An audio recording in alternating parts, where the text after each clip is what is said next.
Ada banyak hal dalam kisah kehidupan Sayyidah Aisyah yang bisa kita gali, yang bisa kita pelajari, sekaligus bisa kita teladani. Akan tetapi tentu tidak cukup waktu untuk menceritakan kisah hidup Sayyidah Aisyah dari kecil sampai dengan kewafatannya, gitu ya, atau mengupas semua hal dalam sisi kehidupan Sayyidah Aisyah. Itu perlu satu kitab tersendiri, teman-teman. Perlu pembahasan daurah nih kayaknya ya, pembahasannya ya, baru cukup waktunya. Daurah tuh kayak pesantren kilat 2 hari 3 hari gitu, baru cukup buat ngebahas kisah Sayyidah Aisyah ini, teman-teman. Karena memang kehidupan beliau itu adalah kehidupan yang sangat kaya.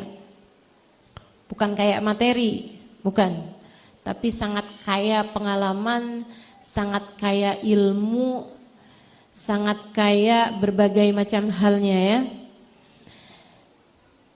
Jadi saya tidak akan mengupas sejarah kayak sejarah kisah kehidupan Sayyidah Aisyah gitu. Akan tapi yang saya mau ambil adalah beberapa sekelumit semacam biografi. Untuk apa aja nih yang bisa kita pelajari, apa aja yang bisa kita jadikan sebagai panutan untuk kehidupan kita sekarang ini. Hal pertama yang ingin saya bahas mengenai kisah kehidupan Sayyidah Aisyah, dan tentu saja menjawab pertanyaan orang-orang yang, ini perhatian ya, mempelajari sejarah tanpa mempelajari karakter orang-orang yang diceritakan dalam sejarah tersebut. Ini bahaya. Sehingga menimbulkan kesalahpahaman dalam menelaah sejarah. Saya akan bahas dulu mengenai pernikahan Sayyidah Aisyah dengan Nabi Muhammad saat usia beliau masih sangat belia. Itu tadi, untuk menjawab pertanyaan dari banyak orang yang salah paham terhadap sejarah karena mempelajari sejarah tanpa mempelajari karakter orang-orang yang dipelajari dalam sejarah tersebut. Gitu ya, bahaya tuh teman-teman, bahaya. Bahaya kalau itu kena kepada orang-orang yang mereka memiliki nilai besar di mata Allah Subhanahu wa taala. Kamu jatuhnya takutnya jadi kurang ajar. Kan gitu ya? Nah, nih sering banget saya soalnya ditanya mengenai hal ini nih. Ustazah, beneran itu Sayyidah Aisyah kawinnya sama Nabi Muhammad usia 7 tahun, tinggal bersama dengan Nabi Muhammad usia 9 tahun? Saya bilang, iya beneran. Emang iya Ustazah? Kata-kata emang iyanya tuh kayak negatif banget gitu, kayak penuh pertanyaan banget gitu. Ini bisa muncul dari pemikiran 2 orang nih teman-teman, yang emang gak ngerti sehingga gak tahu cara mikirnya, itu satu, gitu ya. Atau akal yang sudah terkontaminasi sama ucapan orang-orang yang tadi saya sampaikan, mempelajari sejarah tanpa mempelajari karakter dari orang-orang yang dipelajari sejarahnya tersebut. Juga tanpa mempelajari kultur dan budaya dari masyarakat di mana sejarah tersebut terjadi gitu. Beda negara, beda budaya. Beda negara, beda adat istiadat. Apalagi beda waktu, teman-teman. Beda zaman, beda tahun, beda semuanya gitu. Makanya orang mempelajari sejarah itu bukan asal main belajar sejarah kejadiannya aja, nggak bisa kena gitu. Mesti pelajarin karakter, mesti pelajarin budaya, mesti pelajarin kultur, begitu ya, dari adat istiadat sebuah negara. Nah, ini mudah-mudahan bisa membuka mata hatimu untuk bisa tahu sejarah ini dari perspektif yang benar. Bahasa saya udah kayak orang kuliah. Baik, ibu-ibu, teman-teman, saudariku sekalian yang saya muliakan, apakah Sayyidah Aisyah menikah pada usia 7 tahun? Iya. Dan berkumpul bersama dengan Nabi Muhammad artinya berkumpul tinggal serumah dengan Nabi Muhammad alaihissalam pada usia 9 tahun? Iya. Apakah hal ini tidak sesuai dengan adat dan budaya zaman sekarang? Iya. Apakah tidak sesuai dengan adat dan budaya pada masa tersebut? Tidak. Bahkan apakah itu tidak sesuai dengan adat dan budaya di Indonesia? Iya. Tapi apakah tidak sesuai dengan adat dan budaya di masyarakat Arab? Tidak. Jadi saudara sekalian yang saya muliakan, satu hal yang saya mau sampaikan ya, saya tinggal 4,5 tahun di kampung Arab, namanya Tarim. Kalau ada yang belum baca buku Assalamualaikum Tarim, silahkan baca. Itu kampung teman-teman saudara sekalian, kampung, benar-benar kampung. Awal saya masuk ke sana jalanannya belum diaspal. Tahun 1998 jalanannya belum diaspal. Ya. Karena belum diaspal, jadinya kagak ada lampu merah. Nih gimana diaspal aja belum, boro-boro lampu merah, gitu kan? Kampung, benar-benar kampung. Pokoknya syaratnya satu tempat disebut kampung itu kumpul semua di situ. Ayam, kambing di jalan-jalanan, gitu tuh. Itu kayak gitu tuh di Kota Tarim. Saudara sekalian yang saya muliakan, orang saling kenal satu sama lain. Kan kampung kan kayak begitu ya. Oh di Jakarta kan sebelah nih, sebelahan aja bisa jadi nggak kenal siapa namanya, statusnya apa, itu nggak kenal gitu. Tapi kalau di kampung, ibu nih sampai sekarang, kamu kalau mau kirim surat sama orang di Tarim, itu alamatnya cuman gitu doang. Misalnya gitu ya, disebutin namanya, kemudian nama ayahnya, nama kakeknya, nama marganya, gitu kan? Kemudian ditulis di bawahnya Tarim, Hadramut, Yaman. Udah gitu doang. Nyampe tuh. Bayangin dah kalau di Tebet. Gak bakalan nyampe. Saya waktu mondok di sana itu, ada yang paling kecil di pondok kami, seseorang yang usianya 10 tahun. Paling kecil, anak sana memang. Anak di kampung-kampung sana, bukan di Kota Tarim ya, tapi kampung lain gitu. Dia tinggal nih, paling menceriakan kami semuanya. Karena dia adalah anak terkecil. Artinya tuh kayak adik paling kecil kita lah gitu. Satu hari dia dijemput sama orang tuanya. Gitu ya. Dijemput sama orang tuanya, 2 bulan, 3 bulan pulang. Oh kita pikir mungkin dia dibawa pulang lah gitu kan ya. Ada urusan apa mungkin gitu. Beberapa bulan kemudian, tepatnya ketika ada satu acara pernikahan yang diadakan di Kota Tarim gitu ya. Anak ini datang kembali ke Daruz Zahra dalam keadaan pengantin baru.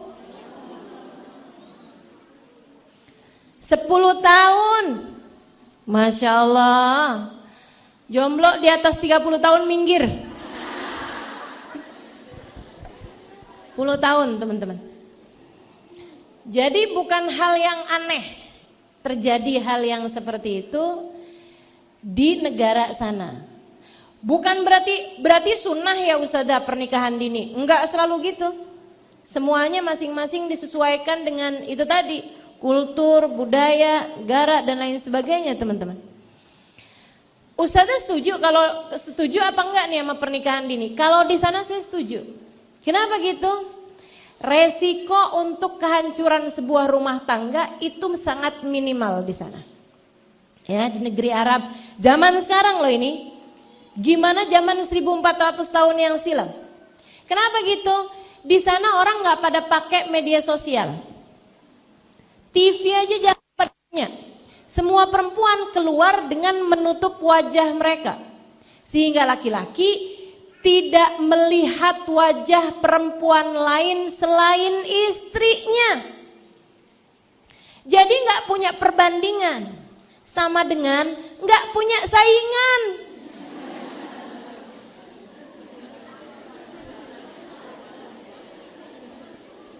Iya kan?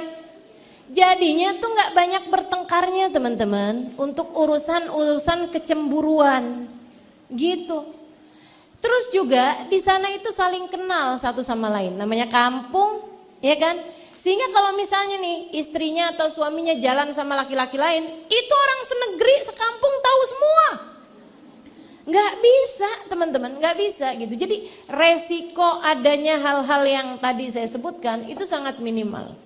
Kalau di negeri kita ini kan nggak kayak begitu gitu. Jadinya dibutuhkan kedewasaan lebih, begitu kan ya? Di sana tuh enggak gitu. Dan lagi pula nih, perempuan di sana itu dewasa secara mental, teman-teman, gitu ya. Meskipun mohon maaf, banyak di antara mereka yang ketika menikah memang belum dewasa secara seksual.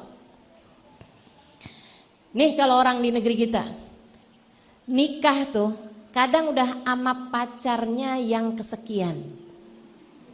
Iya apa iya? Betul apa benar? Kalau di sana tuh teman-teman, itu yang perempuannya yang laki-lakinya sama-sama belum pernah kenal cinta sama lawan jenis. Ketika mereka mulai kenal cinta, itu sudah dalam hubungan rumah tangga. Gitu. Jadi saya setuju aja kalau itu di sana gitu. Lebih mudah buat ngejagain rumah tangganya. Itu tadi nggak punya saingan. Perempuannya juga memang dewasa secara mental. Maksud saya, mereka itu udah dewasa, udah nggak seberapa egois terhadap kehidupan mereka. Mereka tuh udah biasa ngurusin rumah tangga, teman-teman. Dari sejak kecil nih umur 7 tahun, 8 tahun tuh udah biasa ngurusin rumah tangga. Nyapu, ngepel, bukan masak nasi teman-teman, bikin roti. Dari mulai ngadon ini apa segala macam itu biasa. Anak kecil-kecilnya tuh emang udah terbiasa melakukan tugas-tugas rumah tangga yang begitu besarnya gitu. Sehingga tuh mereka kalau misalnya kemudian dinikahkan itu juga siap-siap aja. Ya tapi kan kesian ustazah, anak semuda itu gitu harus ngurusin urusan-urusan rumah tangga. Mereka malah cepet loh ngurusinnya. Dalam artian kalau misalnya sudah mereka hamil, punya anak, anaknya perempuan, itu nanti umur 7 tahun, 8 tahun, anak perempuannya udah ngerti begituan. Jadi dia istirahat deh ibunya. Istirahatnya masih muda-muda, umur 30-an tahun tuh dia istirahat.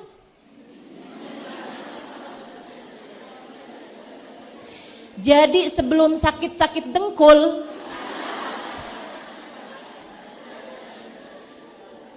itu dia udah istirahat, teman-teman. Udah dikerjain semuanya. Kalau nggak sama anak, kalau nggak sama mantu, gitu. Kan emang nikahnya masih kecil-kecil, gitu loh. Ah, jadi ini tuh bukan masalah kayak yang sesuatu yang hal yang aneh gitu. Untuk nikahnya baginda Nabi Muhammad SAW dengan Sayyidah Aisyah di usia sekecil itu. Fahami dulu nih, ini dari sisi kultur dan budaya, begitu ya. Apalagi untuk zaman 1400 tahun yang silam. Bahkan guru saya, ya, Hubabah Maryam bintil Habib Muhammad bin Abdullah Al-Haddar, ketika menikah dengan guru saya, Sayyidil Habib Zain bin Ibrahim bin Smith di Madinah. Sekarang beliau tinggal di Madinah. Hubabah Maryam sudah meninggal dunia, almarhumah. Teman-teman sekalian yang saya muliakan, beliau cerita sama saya, Halimah, saya nikah sama Habib Zain usia 11 tahun. Telinga saya langsung, beneran Hubabah? Beneran, saya nikah sama Habib Zain usia 11 tahun Halimah. Habib Zainnya usia 27. Habis gitu Halimah, saya lama-lama kayak ngerasa seumuran sama Habib Zain. Lama-lama sekarang saya ngerasa lebih tua dari Habib Zain. Masya Allah. Saya tanya sama beliau, Hubabah setuju gak sih sama anak-anak perempuan yang dinikahkan awal-awal? Nikah dini nih, walaupun namanya bukan dini ya. Setuju gak gitu sama orang nikahin anak perempuannya kecil-kecil gitu? Hubaba jawabnya kayak gini, lihat-lihat, kalau cowoknya kayak Habib Zain saya setuju. Kalau suaminya kayak suami saya Habib Zain saya setuju kalimat. Ini baru dibandingin sama suaminya aja. Beliau bilang saya setuju. Kalau laki-lakinya kayak Habib Zain. Apalagi kalau kita bilang bahwa laki-lakinya adalah baginda Nabi besar Muhammad sallallahu alaihi wasallam. Karenanya penting bagimu mempelajari sejarah dengan mempelajari karakter. Karena orang seperti Habib Zain, apatah lagi Nabi Muhammad SAW sangat amat menjaga hak-hak perempuan, sangat amat menjaga kewajibannya terhadap istrinya, sangat amat penuh sayang, penuh rahmat, penuh cinta kepada istrinya. Ini Habib Zain teman-teman saya sekalian, bagaimana pula dengan Nabi besar Muhammad sallallahu alaihi wa ala alihi wa sahbihi wasallam. Sampai sini paham? Baik, saya sampaikan satu fakta sejarah. Nabi Muhammad itu ketika ditinggal wafat oleh Sayyidah Khadijah, Nabi itu sedih 1 tahun teman-teman. Enggak sedih, enggak sebentar. Sedihnya Nabi Muhammad tuh enggak sebentar. Ditambah lagi dengan orang kafir Quraisy tuh nyakitin Nabi Muhammad semakin menjadi-jadi, mengganggu Nabi Muhammad semakin menjadi-jadi. Kalau Nabi Muhammad keluar rumah itu hampir-hampir aja tiap kali pulang ke rumah nggak selamat.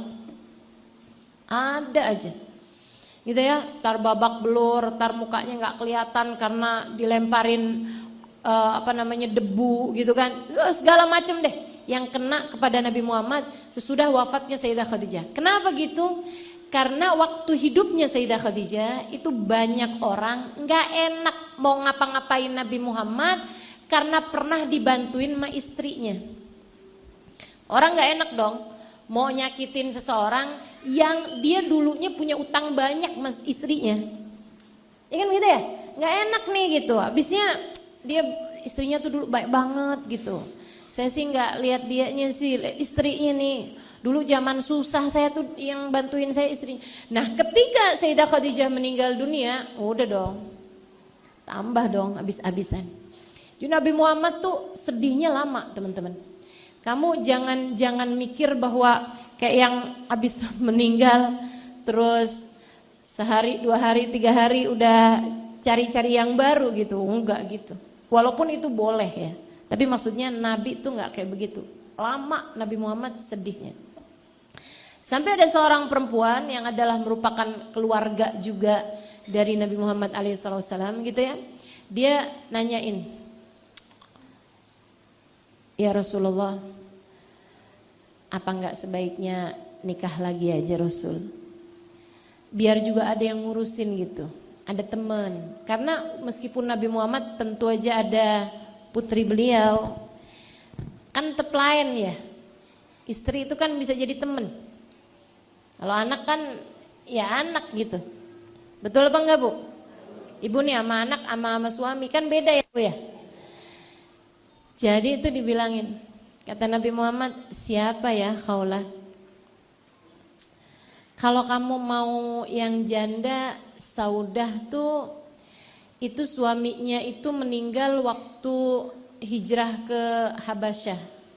Kesian dia Rasul. Kalau engkau nikahi, engkau membantu kehidupannya. Karena keluarganya belum ada yang masuk Islam, dia doang. Jadi mereka kayak keberatan buat ngasih nafkah sama Saudah. Kalau kamu mau yang perawan wahai Rasul, putrinya sahabat kamu aja tuh Aisyah. Aisyah itu punya kakak teman-teman. Kakaknya Asma binti Abu Bakar. Itu sudah menikah sama Zubair bin Awam. Sepupuan sama Sayyidah Khadijah. Ini kan kampung ya. Jadi kayak orang satu sama lain nyambung-nyambung, kenal-kenal gitu. Kan belum bisa juga kenalan di Facebook. Kenalan di Instagram gitu kan. Nah teman-teman sekalian, akhirnya Nabi kemudian bilang, cobalah, kita coba gitu. Khawlah ketika melihat kayaknya Nabi Muhammad setuju gitu kan. Dia pun kemudian mendatangi Sayyidina Abu Bakar ngasih tahu, Bakar enggak kesian tuh sama Nabi Muhammad. Ya ampun, nih hati kalau saya bisa kasihin, saya kasihin dah. Ibarat kata nih, Sayyidina Abu Bakar tuh kan mencintanya sama Nabi luar biasa. Nikahin apa Abu Bakar? Iya, siapa deh yang Nabi Muhammad mau? Anak kamu gimana Abu Bakar? Aisyah. Iya kan Asma udah kawin.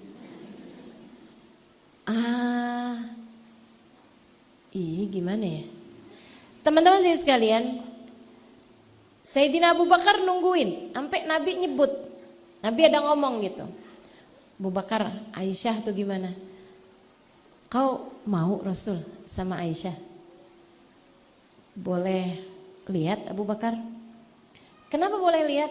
Karena tuh Nabi bahkan nggak yang walaupun berteman tuh teman-teman, nggak yang model udah apal gitu sama anak temennya tuh nggak gitu juga. Karena mereka memang pandai menjaga gitu kan, pandai jagain gitu. Jagain buat anak perempuan tuh nggak gampangan lari sana lari sini, digendong sana digendong sini tuh nggak gitu modelannya. Terus baik Rasul akan saya sampaikan kepada Ummu Ruman. Siapa itu? Ya istrinya, ya ibunda Sayyidah Aisyah. Nih fakta sejarahnya nih. Abu Bakar kemudian berkata kepada Ruman, Ruman, nggak enak ya manggilnya ini gimana ya? Yang kayaknya Nabi tuh udah nanya-nanya Aisyah loh. Oh gitu gimana ya? Sama si itu, gimana itu? Jadi rupanya teman-teman, waktu Nabi Muhammad ada nyebut tentang Sayyidah Aisyah untuk dijadikan sebagai istrinya Nabi Muhammad, Sayyidah Aisyah bahkan sudah dilamar, sudah jadi pinangan dari anaknya Mut'im bin Adi, temennya Sayyidina Abu Bakar, tapi belum masuk Islam. Tuh, jadi itu Nabi ngelamar Sayyidah Aisyah umur 7 tahun aja. Sayyidah Aisyah itu udah punya orang. Sekali lagi nih, jomblo-jomblo di atas 20 tahun minggir. Sayyidah Aisyah umur 7 tahun udah dilamar sama orang, udah jadi pinangan orang teman-teman. Akhirnya Sayyidina Abu Bakar datang ke rumahnya Mut'im bin Adi, nanyain, jadi gak sih? Jadi gak nih anak kamu sama anak saya? Katanya Mut'im bin Adi gini nih, ya jadilah Abu Bakar. Siapa tahu aja kalau nikah bikin kalian semua jadi balik kepada agama kita yang dulu. Jadi dia tujuannya mau nikahin Sayyidah Aisyah dengan anaknya Mut'im bin Adi untuk mengkafirkan Sayyidah Aisyah. Maksudnya untuk bikin Sayyidah Aisyah bikin balik lagi ke agama yang sebelumnya nyembah berhala gitu. Ya Sayyidina Abu Bakar marah banget. Langsung saat itu juga, Mut'im, saya batalkan perjodohan kita terhadap anak-anak kita. Udah tuh. Terus Sayyidina Abu Bakar pulang ngasih tahu ke Nabi Muhammad, wahai Rasul, jika engkau ingin menikahi Sayyidah Aisyah, kami akan persiapkan segala sesuatunya. Kata Nabi, kalau gitu saya mau ketemu dulu deh, mau lihat gitu ya. Karena sunnah ngelihat teman-teman. Sunnah ngelihat itu karena memang gak bisa buat ngelihat. Ya kan begitu. Nah kalau di kita nih orang pakai udah segala, nih ya, perhatian buat ibu-ibu yang pada punya anak gadis. Bu, jangan pernah berpikir bahwa ustazah kalau nggak pacaran gimana mereka mau nikah. Kamu pikir tuh anakmu itu udah perlu diapain dulu gitu? Dicicipin? Diapain? Seribu sekalian yang saya muliakan, tidak diperbolehkan sebelum menikah selain melihat. Itu pun yang dilihat bukan sekujur badan. Yang dilihat boleh itu cuman wajah sama tangan doang nih. Kayak ibu-ibu lihat saya nih. Cuman saya udah ada yang punya ya.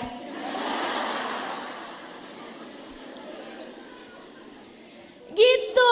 Jadi yang boleh dilihat tuh bukannya terus mau lihat rambutnya. Mau lihat. Coba kalau pakai tank top gimana? Innalillahi wa inna ilaihi rajiun. Enggak gitu. Teman-teman seriku sekalian, enggak gitu. Yang boleh dilihat cuma wajah sama tangan doang gitu. Itu pun cuma dilihat, bukan diraba, enggak gitu. Jadi itu kata Nabi Muhammad alaihissalam kepada seorang sahabatnya yang mau menikah dengan seorang, kata Nabi gini, halatandur ilaiha. Tidakkah sebaiknya kamu lihat dia? Lihat dia, kata Nabi Muhammad. Itu akan menambah rasa cinta di antara kalian berdua. Gitu, suruh lihat. Nah, lihat tuh karena memang di zaman tersebut, teman-teman, dan di zaman sekarang juga ya, di negeri Arab, ataupun di tempat manapun yang orangnya menjalankan syariat agama, itu kan perempuan pada tutupan wajah. Jadi kan kalau ada laki-laki mau lihat tuh kan jangan sampai jadi kayak beli kucing dalam karung gitu. Nggak tahu hidungnya ada apa enggak gitu ya, nggak boleh kayak gitu. Nggak tahu matanya juling apa kagak gitu maksudnya. Jadi kan harus lihat dulu nih mukanya nih, kamu cocok apa enggak gitu. Sehingga sekalian saya muliakan. Jadi akhirnya Nabi pun datang ke rumahnya Sayyidina Abu Bakar. Sayyidah Aisyah panggil sama ibunya, dirapi-rapiin bajunya, gitu kan, 7 tahun. Habis itu ya kalau kita ya dibedak-bedakin. Terus abis gitu gini, Aisyah nanya, Mah, kenapa sih Mah? Adik Nabi nak, Nabi Muhammad Mah. Nanti kamu ke situ ya. Iya Mah. Kamu suguhin ini ya nak. Diambilin, bawain anggur. Dia bilang suguhin ini sama Nabi Muhammad. Iya Mah. Terus kamu tungguin sampai Nabi Muhammad makan anggurnya. Nanti kalau habis Nabi Muhammad makan, tanyain, Rasul cocok nggak? Gitu.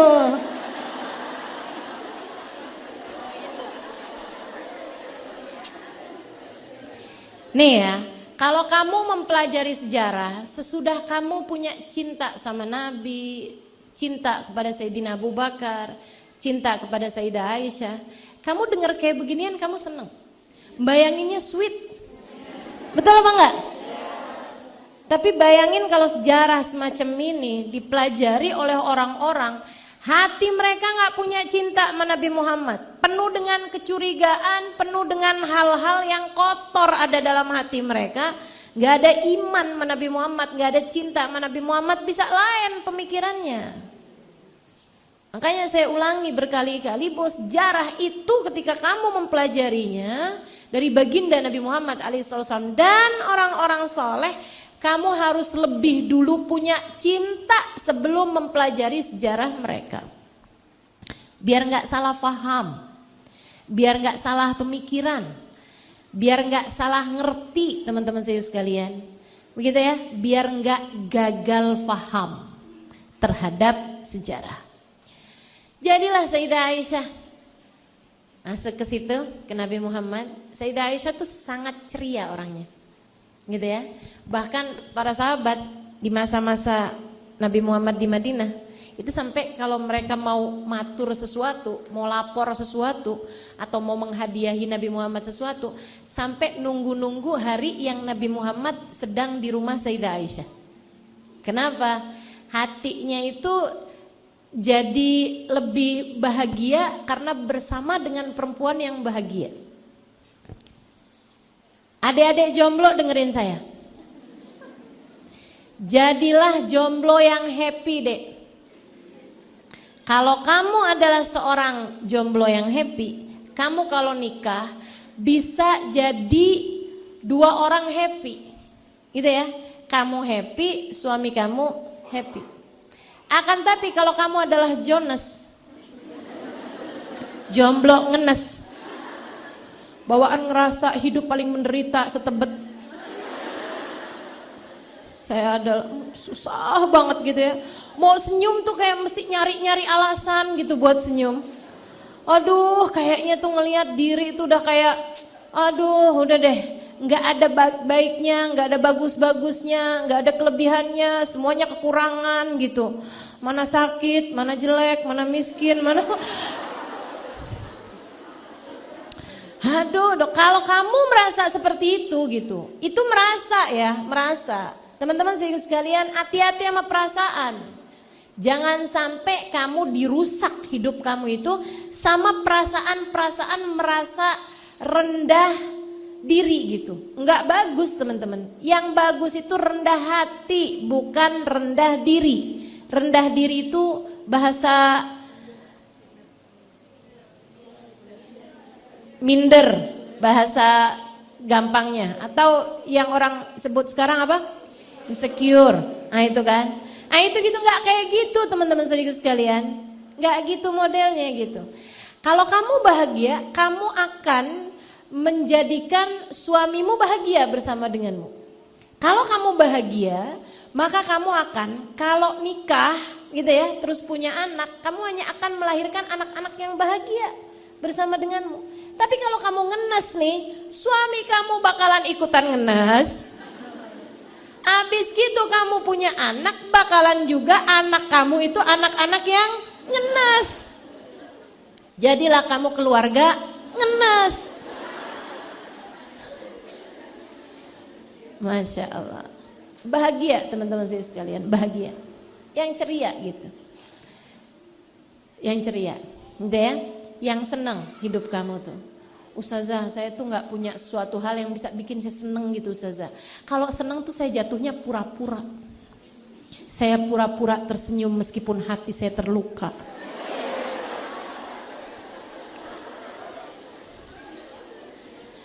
Kamu hamba Allah. Dalam hati kamu ada la ilaha illallah. Allah kirim malaikat rahmat menjagamu. Allah kirim ustazah ngajarin kamu. Kamu punya Nabi Muhammad sallallahu alaihi wasallam. Manusia yang penuh cinta kepadamu, pemberi syafaat kepadamu, pemberi pertolongan padamu dunia dan akhirat, dan kamu diizinkan untuk mendekat kepadanya. Apa yang bisa bikin hidup kamu susah? Yang punya kendali hidup nih adanya pada Allah Subhanahu wa taala, dan kamu diizinkan untuk memanggil namanya. Kamu diizinkan untuk sujud kepadanya. Kamu diizinkan untuk berbisik padanya. Bahkan di saat kamu merasa, ya Allah, apakah engkau jauh sehingga aku harus memanggilmu, ataukah engkau dekat sehingga aku cukup berbisik denganmu? Allah berkata, wa idza sa'alaka ibadi anni fa inni qarib. Apabila hambaku bertanya padaku tentang aku, katakan pada mereka, wahai Muhammad, bahwa aku sangat dekat. Wa nahnu aqrabu ilaihi min hablil warid. Aku lebih dekat dengan hambaku daripada dirinya dengan urat nadinya sendiri. Urat nadimu teman-teman, kamu tidak hidup tanpa dia. Berdetak dalam tiap waktu kamu. Kalau berhenti detaknya kamu mati teman-teman saya sekalian. Dekat sekali kamu dengan urat nadi. Allah bilang, aku lebih dekat denganmu daripada kamu dengan urat nadimu sendiri. Apa yang bisa bikin kamu susah? Kendali urusan ada sama Allah Subhanahu wa taala. Maka hilangkan segala minder kamu itu teman-teman saya sekalian. Hilangkan semua kesusahan hati kamu itu. Hilangkan semua kengenesan kamu itu. Dan jadilah seseorang yang bahagia. Jadilah seseorang yang happy. Kayak Sayyidah Aisyah. Happy. Udah tuh, duduk di hadapan Nabi, senyum, liatin Nabi. Cinta sama Nabi Muhammad. Kenapa bisa segitu cinta? Ya gimana enggak? Ayahandanya adalah pecinta Nabi Muhammad nomor 1. Ibundanya adalah pecinta Nabi Muhammad yang luar biasa. Maka teman-teman saudaraku sekalian, dari ayah pecinta, ibu pecinta, lahirlah anak-anak pecinta. Kalau kamu pengen anak saya ini gimana ya, biar jadi ulama, biar jadi perempuan solehah, biar jadi anak soleh. Teman-teman saudaraku sekalian saya muliakan, deketin sama orang-orang soleh. Kamunya yang cinta sama orang soleh, sering ceritain tentang orang soleh. Nanti lama-lama anak kamu tuh pada cinta juga sama orang-orang soleh. Cinta sama habaib, cinta sama para ulama. Kan begitu ya? Karena kamunya punya rasa cinta dulu gitu. Demikian pula dengan Sayyidah Aisyah. Cinta nih Sayyidah Aisyah, lihatin Nabi Muhammad. Anggur Rasul. Oh iya Aisyah, makan Nabi Muhammad. Rasul, kata mama enak gak anggurnya? Cocok gak Rasul sama anggurnya? Nabi liatin Aisyah, terus bilang cocok Aisyah, manis banget.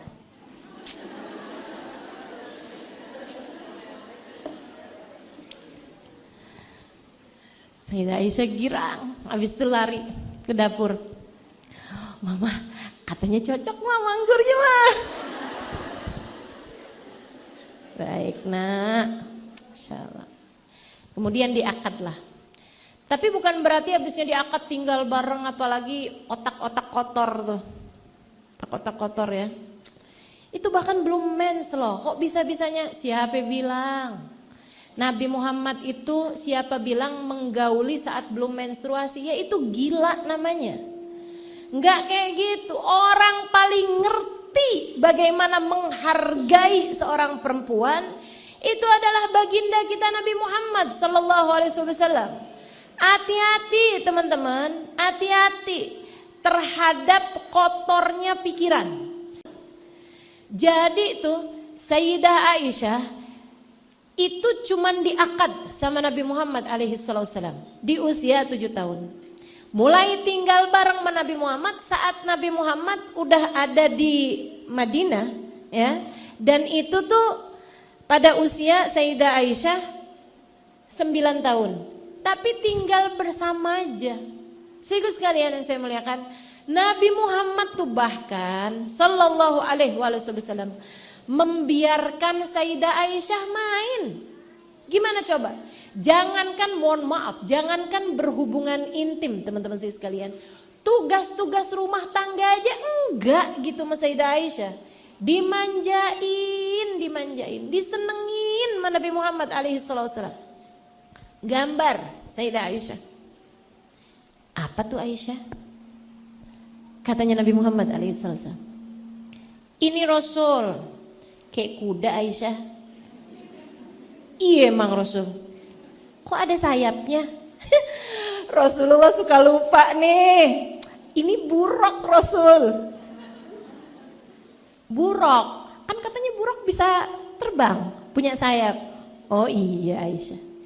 Kayak gitu tuh Nabi Muhammad sama Sayyidah Aisyah.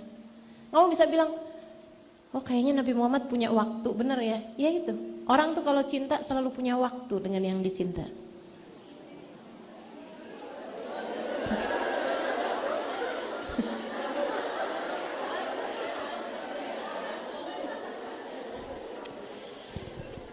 Ini yang pada bersuara Jonas ini ya? Atau bukan jomblo ngenes nih ya, istri-istri ngenes yang suaminya gak romantis. Masya Allah, Masya Allah. Nabi itu sama Sayyidah Aisyah romantisnya luar biasa teman-teman, luar biasa. Jadi itu sampai pernah satu hari Nabi lagi hari raya gitu ya, Nabi lagi jalan, kelihatan ada orang main olahraga, main, entah mungkin kayak semacam sepak bola kayak gitulah, permainan lah gitu. Nabi ngelihat mikir, wah nih Aisyah kalau lihat seneng nih. Sehingga sekalian saya muliakan, saya pernah baca kayak begini nih. Kalau kamu sedang berada dalam kesedihan, kamu akan mengingat orang yang menyayangimu.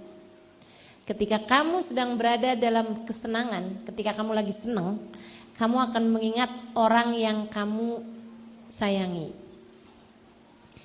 Itu udah pasti tuh naluri watak manusia tuh kayak gitu.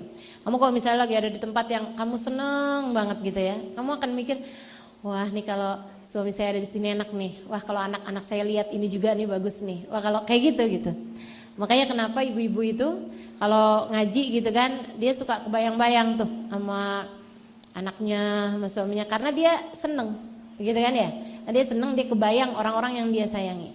Tapi saat kamu sedang sakit tuh, yang kamu bayangkan pasti orang yang nyayangin kamu. Gitu. Karena kan bisa jadi orang yang kamu sayangi dengan orang yang menyayangi kamu kan bisa beda ya kan. Gitu kan. Jadi kalau misalnya gitu ya. Saya kalau sakit gitu, saya akan misalnya inget kalau ada Umi enak nih, misalnya kayak gitu. Atau saya akan bayangkan, oh kalau ada suami saya juga bisa ngadu nih, misalnya kayak gitu ya. Tapi kalau misalnya kayak lagi seneng, nah itu juga yang akan saya bayangin, wah kalau suami saya lihat ini juga seneng nih mungkin, gitu ya. Kayak gitulah gitu. Jadi orang tuh beda-beda teman-teman. Kalau dia lagi seneng, dia akan ingat orang yang dia sayangi. Tapi kalau lagi sedih, lagi sakit, lagi sedih, dia akan mengingat orang yang sayang sama dia gitu. Nabi Muhammad lagi ngeliat perlombaan kayak begitu tuh, kebayangnya, oh Aisyah lihat seneng nih. Nabi kemudian bilang sama mereka, mau nggak kalian kalau pindah mainnya? Lebih Rasul, udah berhenti semua tuh yang lagi pada main. Mainnya depan rumah saya gimana? Lebih Rasul. Akhirnya kemudian mereka pun pada main tuh depan rumah Nabi Muhammad. Nabi pulang kasih tahu Aisyah, merekanya kan masih lagi siap-siap mau jalan.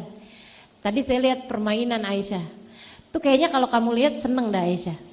Wah, iya apa Rasul? Kamu mau lihat? Mau Rasul? Kalau gitu nanti mereka lagi jalan kemari. Akhirnya mereka pun main depan rumah Nabi Muhammad alaihissalam. Ditontonin sama Nabi Muhammad alaihissalam. Itu cara Nabi Muhammad nontonnya, ngebiarin Sayyidah Aisyah ngelihat, tapi Nabi cemburu, Nabi nggak mau orang ngelihat Sayyidah Aisyah. Ya, jelas ya ini ya. Jadi itu Nabi mau Sayyidah Aisyah lihat mereka. Oh emang Nabi nggak cemburu gitu Sayyidah Aisyah ngelihat laki-laki yang lain? Teman-teman sekalian, Nabi tahu Sayyidah Aisyah kalau ngelihat mereka itu tuh nggak bakalan ngeliatin mukanya mereka. Yang akan diliatin sama Sayyidah Aisyah adalah permainan mereka yang seru. Kenapa gitu?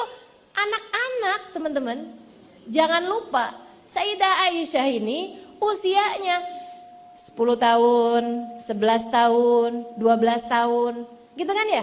Enggak yang modelan yang, ih cakep tuh, mukanya, enggak kayak gitu.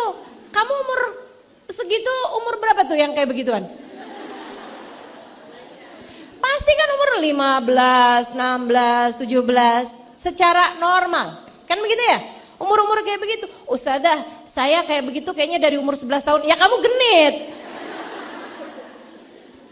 Kamu genit, hormon apanya gitu ketinggian tuh kamu.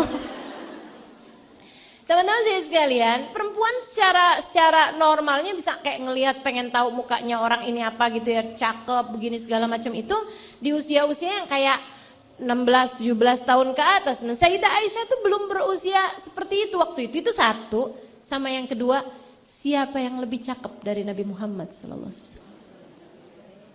Ya ada juga.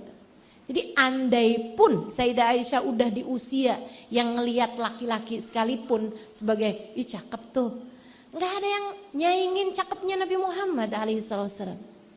Jadi makanya Nabi biarin Sayyidah Aisyah buat ngelihat permainan tersebut gitu. Karena tahu fokusnya Aisyah nih pasti sama permainannya.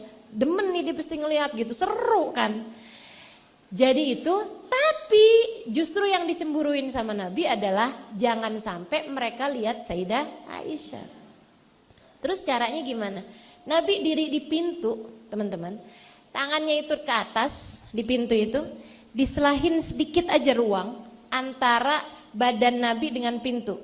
Bisa bayangin gak nih? Bisa ya, kalau gak bisa bayangin terus saya contohin.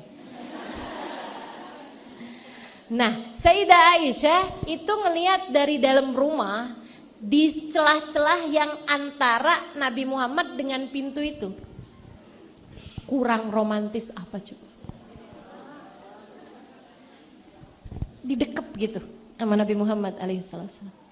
Ini orang main gitu ya, Nabi Muhammad diri gini nih di pintu gitu. Ada selah sedikit buat Sayyidah Aisyah nonton dari situ. Jadi yang di belakang yang main-main itu nggak kelihatan badannya Sayyidah Aisyah, nggak kelihatan apa-apa gitu. Jadi kayak Sayyidah Aisyah kayak ngintip aja gitu dari selah-selah badan Nabi Muhammad sallallahu alaihi wasallam. Sampai mereka nih main udah lama gitu. Nabi sampai kayak begini, udah belum Aisyah? Ya kan pegel.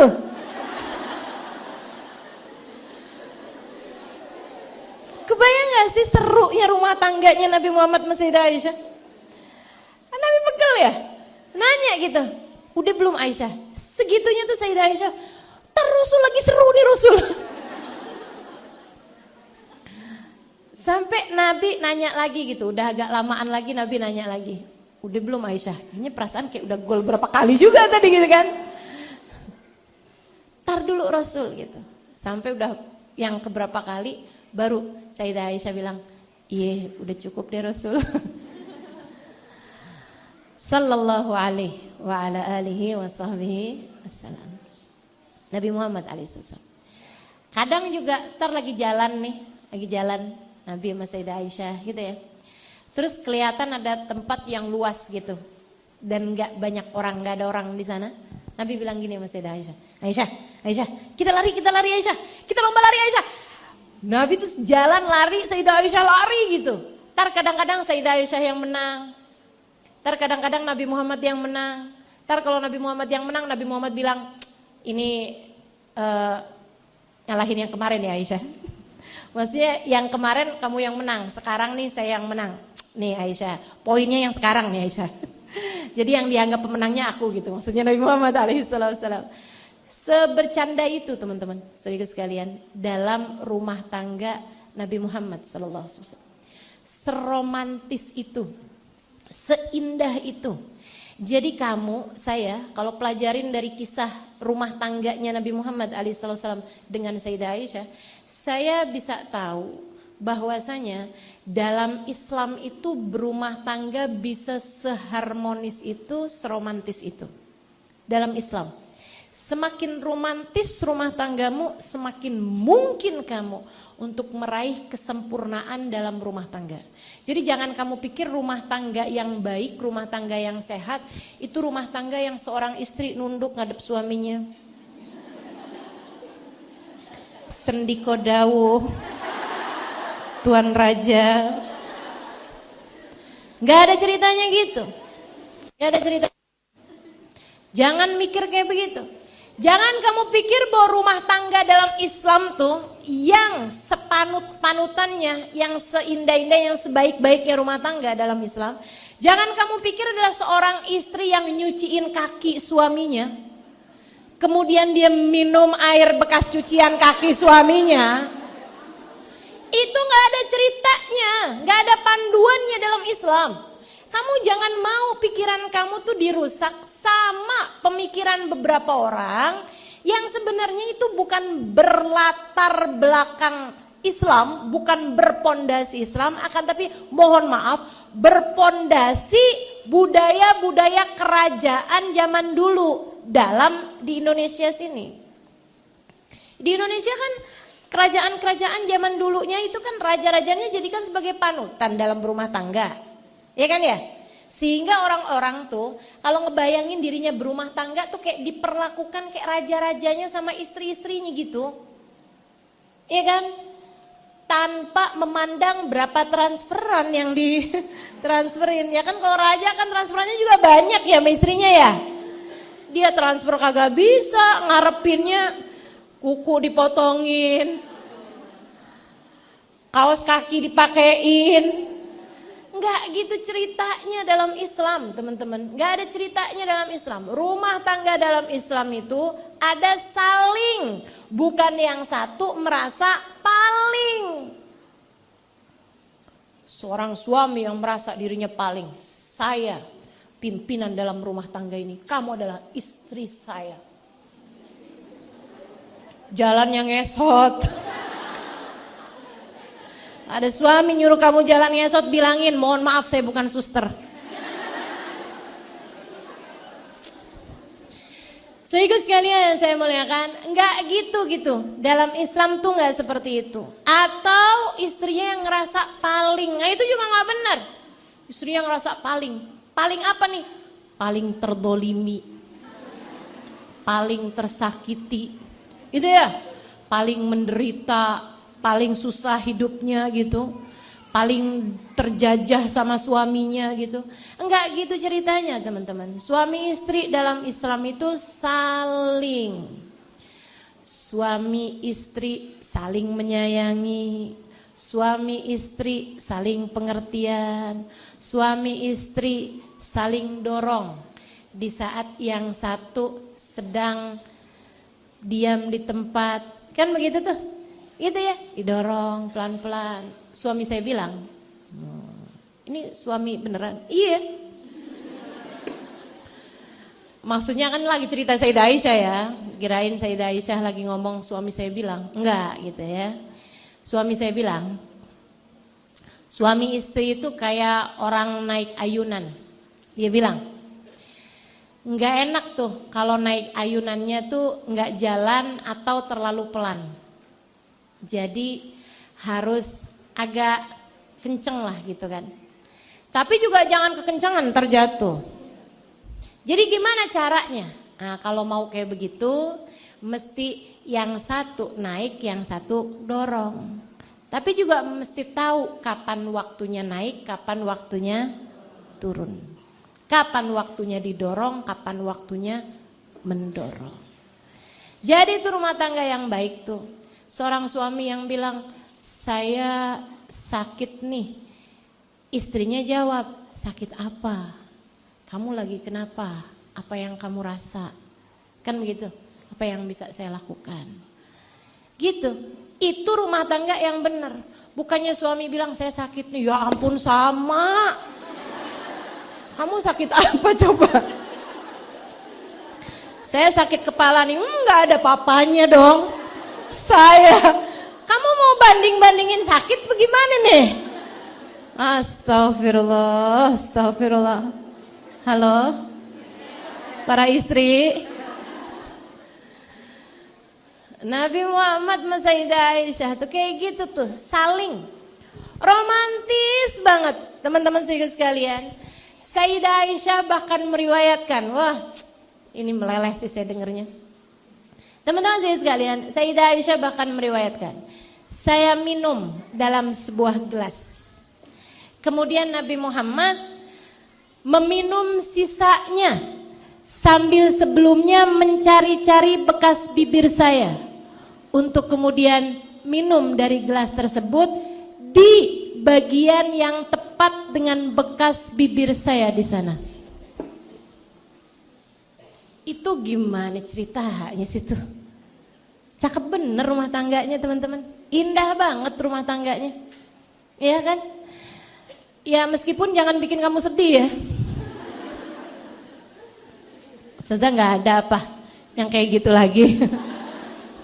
Ada, tapi carinya gak kamu. Karena kamu gak kayak Sayyidah Aisyah. Insya Allah. Sehingga sekalian yang saya muliakan, tuh Nabi Muhammad tuh kayak begitu sama Sayyidah Aisyah.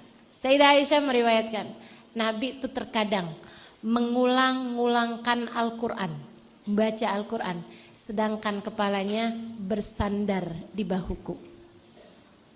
Indah banget ya. Kadang-kadang kata Sayyidah Aisyah, Nabi berbaring di pangkuanku. Sesekali beliau mengulang Al-Quran, sesekali beliau bercerita kadang-kadang juga Aisyah cerita dong. Meminta aku untuk bercerita. Sayyidah Aisyah kok ditanya gitu kan, Aisyah cerita dong. Sayyidah Aisyah tuh tipenya emang kayak begitu teman-teman, ceria, menyenangkan. Jadi kalau Nabi Muhammad bilang, Aisyah cerita dong.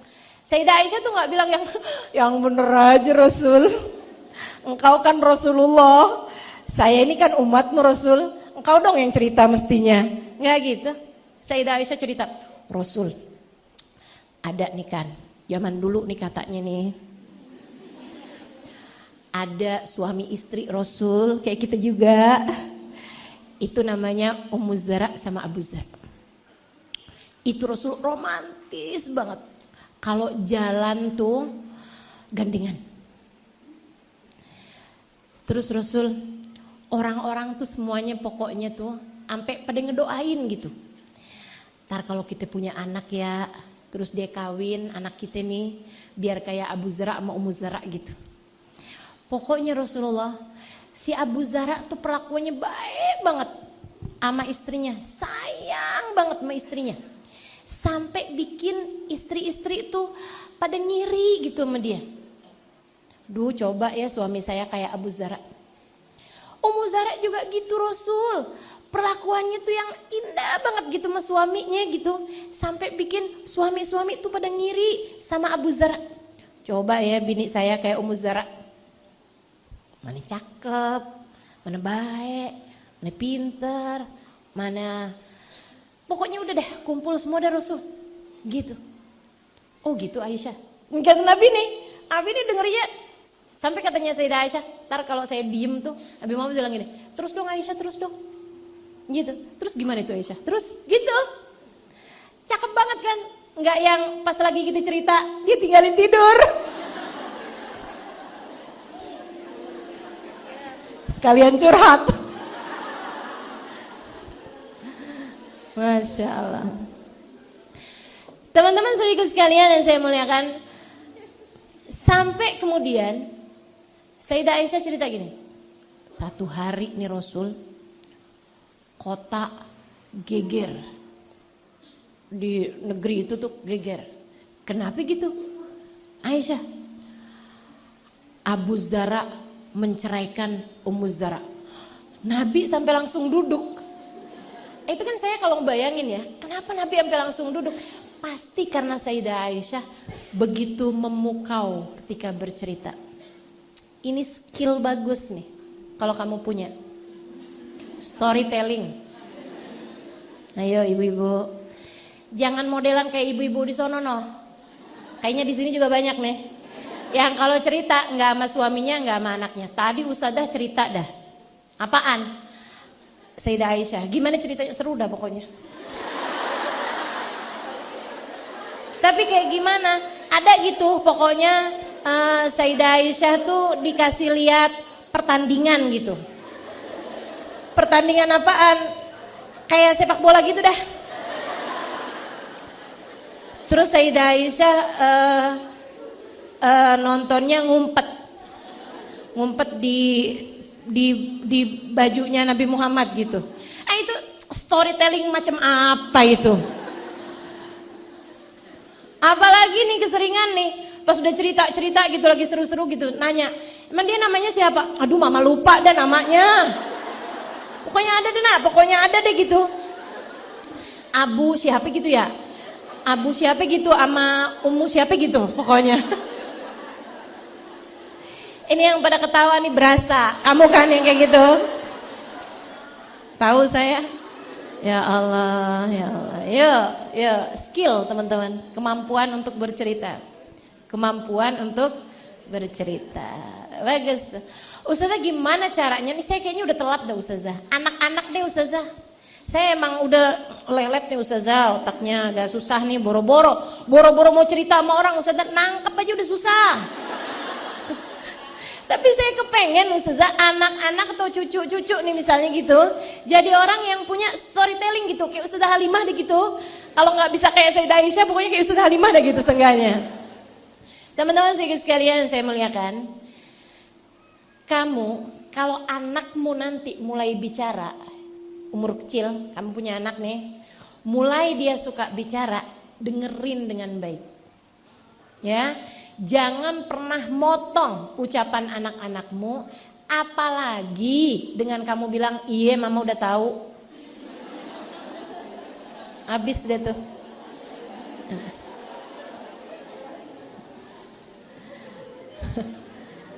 Sering gitu kan? Sering gitu. Makanya tuh, kamu jadi orang yang anak-anak menjadi orang yang storytellingnya nggak bagus teman-teman, karena tuh kayak gitu. Ini Sayyidah Aisyah kenapa punya storytelling yang luar biasa bagusnya? Kecil udah barengan sama Nabi. Nah Nabinya memperlakukan beliau dengan cara seperti itu teman-teman saudara sekalian. Ya luar biasa kemampuannya untuk bercerita, kemampuannya buat nangkep ilmu, kemampuannya untuk bisa fokus terhadap berbagai macam hal, juara. Karena Nabi memperlakukannya dengan demikian. Saudara sekalian yang saya muliakan, Nabi itu sampai duduk gitu. Beneran Aisyah, tuh Abu Zara mau Muzara bercerai. Iya Rasul, cerai itu Rasul. Nabi sih nggak nanya lebih lanjut ya tentang sebab perceraiannya kenapa, akhirnya kayak gimana, rujukan lagi apa enggak, udah sempet punya anak apa enggak, hak asuh anak jatuhnya ke siapa, harta gono gininya gimana baginya. Nggak kayak gitu teman-teman saudara sekalian, nggak kayak gitu. Akan tetapi lebih indah daripada itu semua. Nabi mandangin Sayyidah Aisyah kemudian berkata dengan diawali sebuah sumpah. Kata Nabi Muhammad, wallahi ya Aisyah, sungguh demi Allah wahai Aisyah, saya denganmu seperti Abu Zara dan Ummu Zara dalam urusan saling mencintai. Ghaira anni la utalliquka abada. Akan tetapi bedanya, aku tidak akan pernah menceraikanmu wahai Aisyah. Ini yang dengar Rasulnya, oh.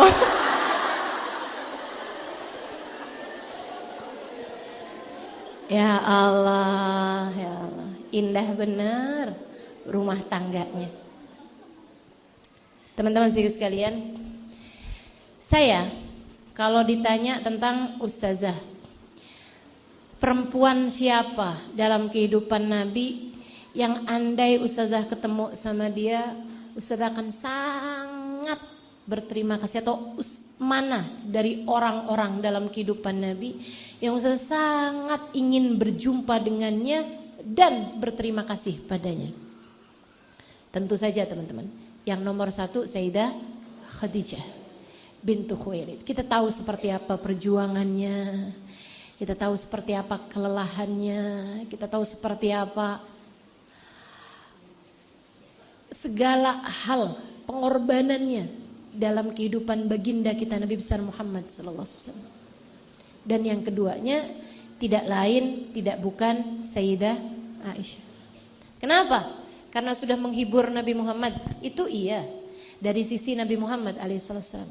Tapi dari sisi saya sebagai perwakilan umat Islam, terutamanya kalangan perempuan dari umat ini, kita akan berterima kasih kepada Sayyidah Aisyah dan berterima kasih kepada Nabi Muhammad yang telah menikahi Sayyidah Aisyah. Teman-teman sekalian yang saya muliakan, saya akan sampaikan kepada Nabi Muhammad, ya Rasulullah, terima kasih telah menikahi Sayyidah Aisyah untuk kami, umatmu yang perempuan. Kenapa gitu? Sebab darinya kita banyak belajar tentang ilmu agama Islam. Teman-teman, Sayyidah Aisyah itu dinikahi sama Nabi Muhammad untuk menjadi ustazah bagi seluruh umat Islam. Bukankah kalian warga Tebet, warga Jakarta, andai, ya saya nggak harus dengar itu, tapi saya yakin semuanya kayak pengen terima kasih sama saya kan?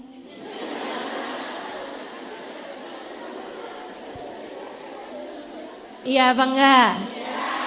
Iya apa enggak? Mau terima kasih kan sama saya? Kenapa gitu? Ya dari ustazah kita kenal Allah, kenal Rasulullah, kenal orang-orang mulia. Begitu kan? Dari ustazah kita bisa kenal guru-gurunya ustazah. Begitu ya? Kenal Habib Umar, kenal Habib Zain Smith, kenal Hubabah Maryam, kenal Hubabah Nur. Gitu ya? Orang-orang soleh-solehah. Berapa banyak yang kalian mengenal mereka karena saya, lewat jalan saya, lewat cerita saya. Teman-teman, saudaraku sekalian yang saya muliakan, ustazah pertama dalam Islam Sayyidah Aisyah, panutan kita semua. Makanya kalau ada yang nanya gitu, ustazah kenapa Nabi Muhammad menikahi Sayyidah Aisyah di usia sangat belia? Buatmu, buatku, buat kita umat Islam. Sebab Nabi itu menikahi Sayyidah Aisyah melahirkan seorang ustazah, teman-teman, dalam Islam ini. Makanya mesti muda. Kalau udah tua, ya tahu sendirilah. Malas belajar. Nih saya nih ngajar di Indonesia ini, teman-teman. Ngajar sekarang ini ya, bukan hanya di Indonesia ya. Terus saya ngomong gini, orang Malaysia, orang Singapura, orang Brunei pada yang ustazah, bukan cuma di Indonesia kali. Tanya gitu. Oke lah, teman-teman saya sekalian, ini saya jadi ustazah nih. Belajar saya tuh udah 12 tahun sebelum ini. Dan kalau ngitung dari sebelumnya yang belajar ngaji, belajar ini apa segala macam, jauh sebelum itu teman-teman saya sekalian. Hidup saya isinya belajar gitu kan. Bikin saya jadi ngerti persis hukum-hukum Islam, hukum-hukum terutama yang terkait sama urusan perempuan. Ada nih perempuan nih nanya sama saya, ustazah saya ini bingung, men saya begini begitu, begini begitu. Bulan itu, dibilang saya, ustazah sekarang ini mesti sholat apa enggak? Saya bilang, ini karena kamu begini, jadinya kamu nih, hari ini nih kalau kamu keluar darah kamu harus tetap sholat sebelum jatuhnya istihadah. Gitu kan? Bulan depannya lagi dia nanya lagi, ustazah kalau yang sekarang nih gimana ya ustazah? Kemarin tuh begini. Saya nanya gitu kan, kamu datang mens tanggal berapa? Tanggal sekian ustazah. Sekarang berarti hari kesekian ya? Iya ustazah, saya ngitungin teman-teman. Satu waktu saya bilang sama dia, gini deh, kamu saya ajarin hukumnya istihadah. Biar kamu ngerti cara ngitungnya. Dia jawab kayak begini, gak usah deh ustazah kayaknya ribet. Saya tanya gitu, ini kamu loh yang kena istihadah. Ntar kalau kamu bingung kayak gimana? Saya bisa nanya sama ustazah. Kalau belajar udah tuaan tuh gitu, malas belajarnya, kepengennya ilmu jadi aja. Makanya tuh yang suka nanya-nanya, ustazah itu ada hadisnya apa enggak? Oh sok-sokan. Emang kamu kalau ditanyain ada hadisnya sahih, hadisnya dhaif, kamu ngerti hadis sahih apaan? Emang kamu ngerti hadis hasan, hadis dhaif apaan? Emang kamu ngerti syaratnya sebuah hadis itu jadi hadis sahih? Emang kamu ngerti matan, sanad, musalsal, mu'an'an dan lain sebagainya? Ngerti? Kagak, udah jangan sok-sokan.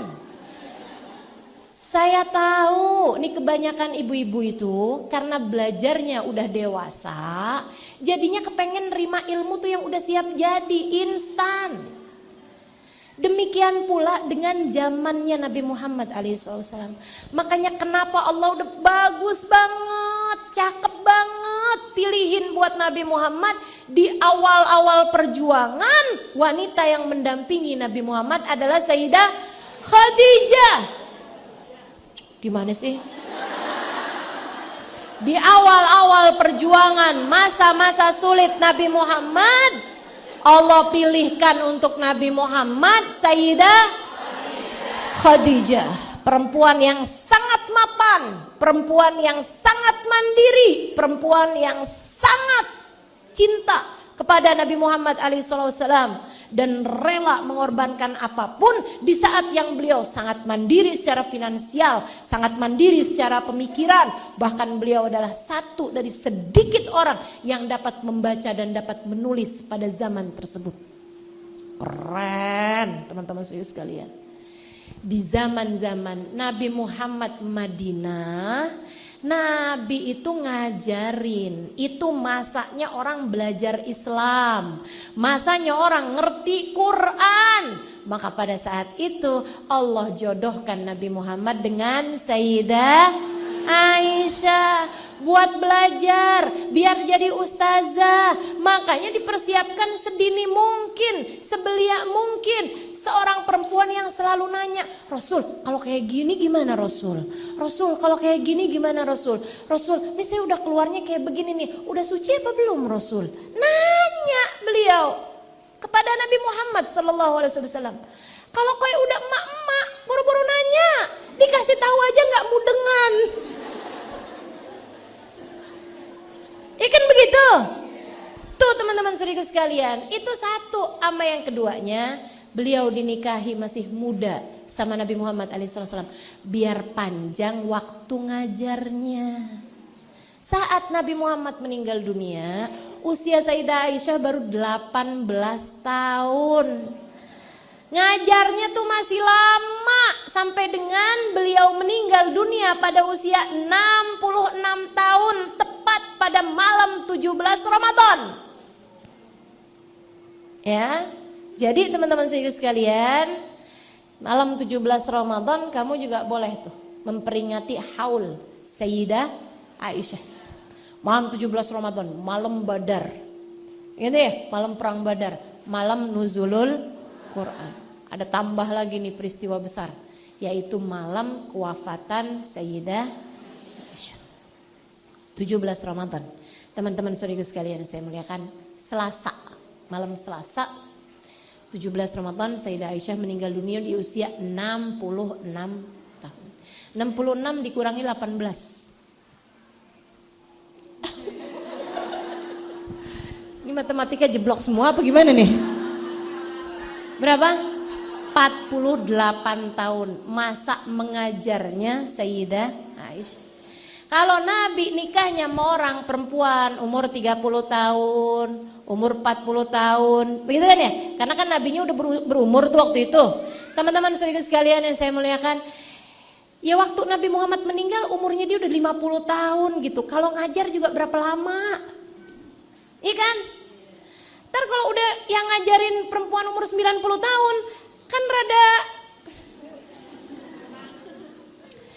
kan gak ini gitu ya, maksudnya ilmunya tuh kan kalau yang ngajar perempuan-perempuan muda nih kan kayak Sayyidah Aisyah gitu, ngajarnya kan masih lama dengan ilmu yang sangat akurat gitu, dan memang udah terbiasa belajar dari sejak mudanya gitu, sampai-sampai teman-teman Sayyidah Aisyah menjadi keempat perawi terbanyak dalam seluruh hadisnya Nabi Muhammad alaihissalam.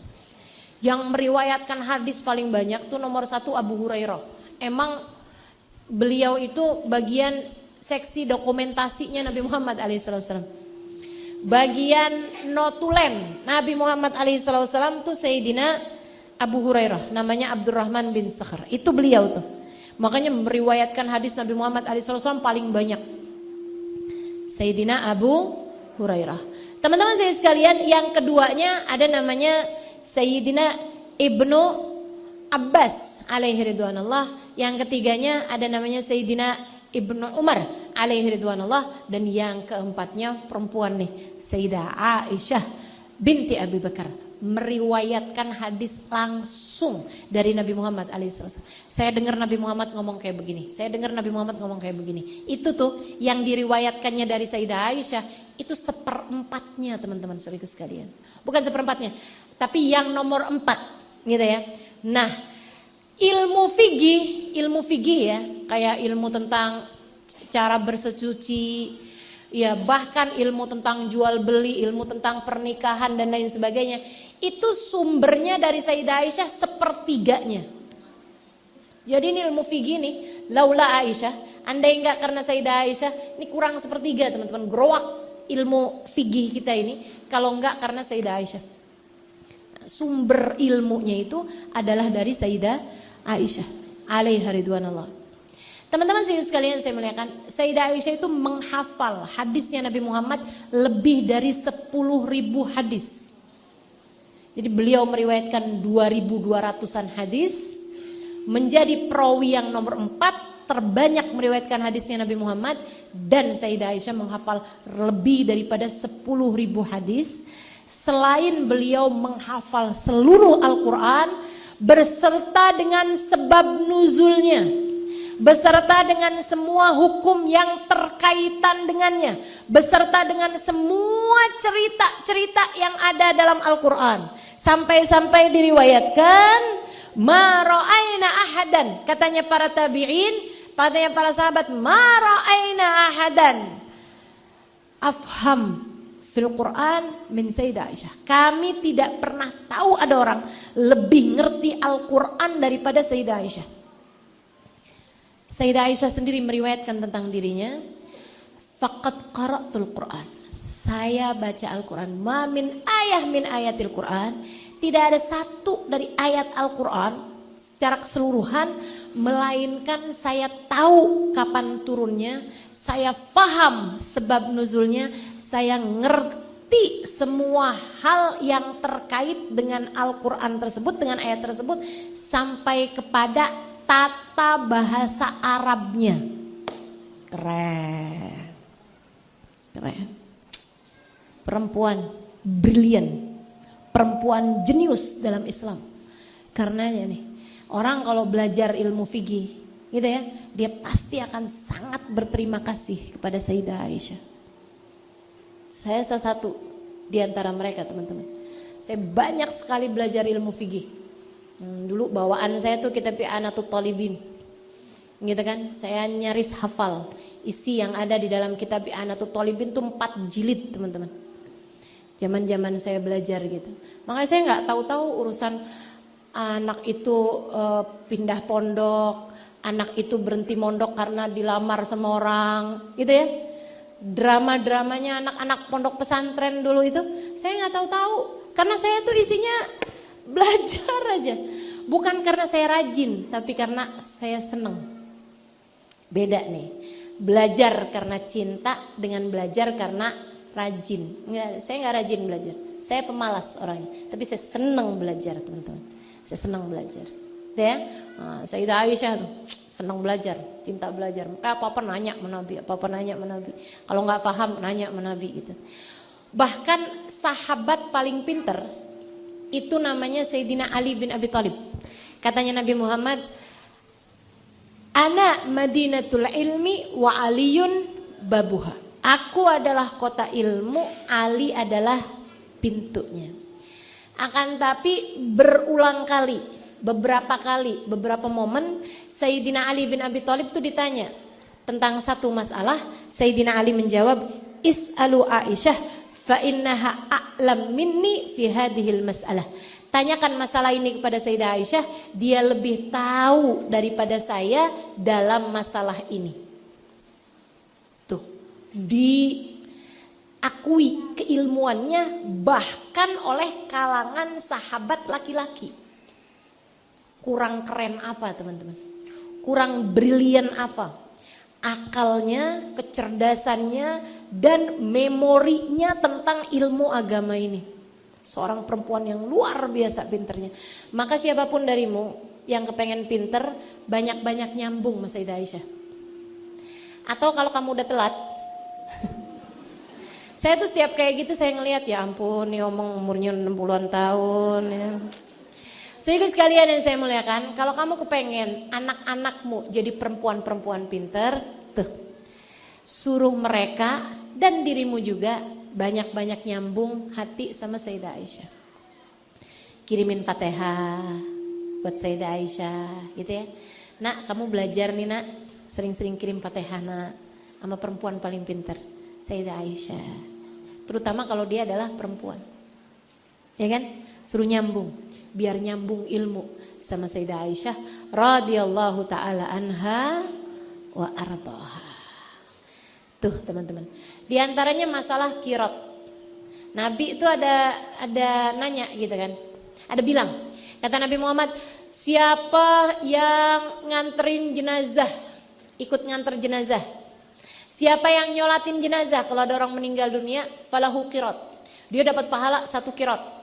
Ntar lagi Nabi Muhammad bilang lagi, siapa yang nganterin jenazah, dia dapat pahala 1 qiraat. Sahabat-sahabat tuh pada saling nanya, qiraat apaan sih? Kagak ada yang ngerti. Sampai kemudian mereka nanya kepada Sayyidah Aisyah, wahai Tuhan, kami ini banyak banget, wahai Sayyidah, ya, kami banyak sekali mendengar Nabi Muhammad tuh bilang qiraat gitu. Apa sih artinya qiraat? Nabi tuh waktu nyebutin siapa yang ikut nyolatin jenazah, dia dapat 1 qiraat. Siapa yang nganterin jenazah sampai ke kubur gitu kan, nungguin sampai dikuburin, dia dapat qiraat. Itu qiraat tuh artinya apa ya Tuhan? Sayyidah Aisyah kemudian mengatakan, qiraat itu saya udah pernah nanya sama Nabi Muhammad, itu artinya adalah bimil ijabalil Uhud, setimbangan seberat gunung Uhud. Wah, sahabat begitu dengarnya mereka bilang, faqad dayya'nal qararit. Ya ampun, udah berapa gunung Uhud nih? Udah berapa banyak kirat-kirat yang kita lewatkan begitu aja. Kita kirain kirat tuh seinian gitu, kayak segenggam, sekuali gitu ya. Ternyata segunung Uhud, faqad daya'nal qararid. Berapa banyak nih kirat-kirat yang udah terlewatkan, yang sudah kita sia-siakan. Itu hadisnya dari Sayyidah Aisyah. Banyak banget tuh teman-teman hal-hal yang diriwayatkannya oleh Sayyidah Aisyah alaiha ridwanallah dalam hukum agama Islam ini. Karena beliau memang paling banyak ngedengerin keterangan dari Nabi Muhammad. Nabi Muhammad tuh kepada Sayyidah Aisyah mendidik, teman-teman, mendidik. Ustazah, kita tuh ya kalau dengar tentang Sayyidah Aisyah, yang paling sering tuh dibahas tuh mengenai kecemburuan. Ya, betul apa enggak? Orang kalau bahas Sayyidah Aisyah urusannya urusan cemburu. Sampai-sampai kayak dipakai senjata gitu buat sebagian perempuan. Mudah-mudahan bukan kamu. Ya saya cemburu loh, Sayyidah Aisyah aja cemburu. Suami saya digangguin pelakor, cemburu lah, panas lah saya. Sayyidah Aisyah aja cemburu. Kan suka kayak gitu tuh. Suka ngambil ilmu buat dijadiin senjata. Ustazah emang bener Sayyidah Aisyah cemburu. Nih ya, di akhir kajian nih saya harus sampaikan sama kamu teman-teman. Sebenarnya saya tuh asalnya mau cerita tentang urusan kalung hilangnya Sayyidah Aisyah, itu pelajaran banget sih buat saya. Tapi karena waktu jua yang memisahkan kita. Ini urusan cemburu apa urusan ini nih? Kayu sampai kalung hilang nih. Urusan cemburu aja ya, karena ini tuh suka salah paham juga gitu orang. Nih teman-teman, Sayyidah Aisyah cemburu, iyakah? Iya. Tapi Sayyidah Aisyah itu cemburu dan tetap bertakwa. Ini poin penting. Kamu boleh cemburu, tapi kamu harus tetap bertakwa. Cemburunya orang bertakwa tuh beda sama cemburunya perempuan gak takwa. Jadi jangan salah nih teman-teman. Kamu cemburu, kemudian kamu ikuti kemana suami kamu pergi. Ya itu namanya cemburu dan gak takwa. Kamu cemburu dan kemudian suami kamu ngajak ngomong, kamu manyun aja. Kayak ada perang gitu, kayak ada pedang gitu ya, di leher suami kamu gitu. Itu namanya cemburu tapi gak takwa. Cemburu gitu, tapi kemudian cemburu dan kemudian kamu ngomel-ngomel, apalagi sampai ada piring terbang segala.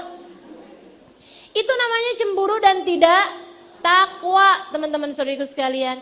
Sayyidah Aisyah cemburu, tapi masih lucu. Sayyidah Aisyah cemburu, tapi masih takwa, teman-teman saudariku sekalian yang saya muliakan. Sayyidah Aisyah itu cemburunya lucu gitu. Waktu Nabi Muhammad nikah lagi, dari sini juga nih ya, Ustazah, emang Nabi Muhammad tuh nggak sebegitu cintanya gitu sama Sayyidah Aisyah, kok bisa nikah lagi sih?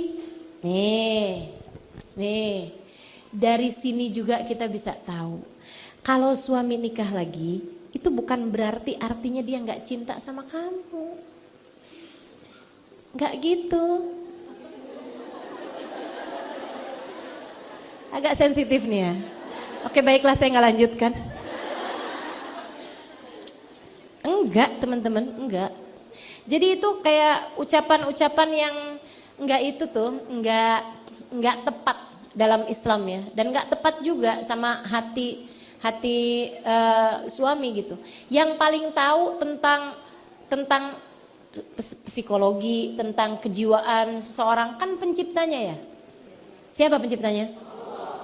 Yang memperbolehkan suami menikah lagi itu siapa?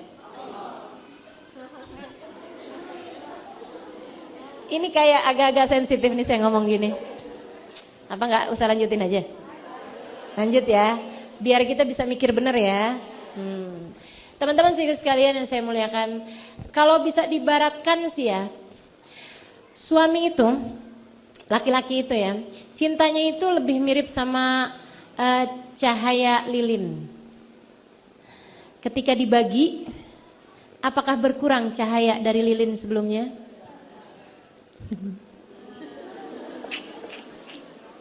Ustazah, tapi saya tetap sakit hati. Iya, saya mengerti. Saya mengerti. Saya di pihakmu, teman-teman. Tenang, tenang.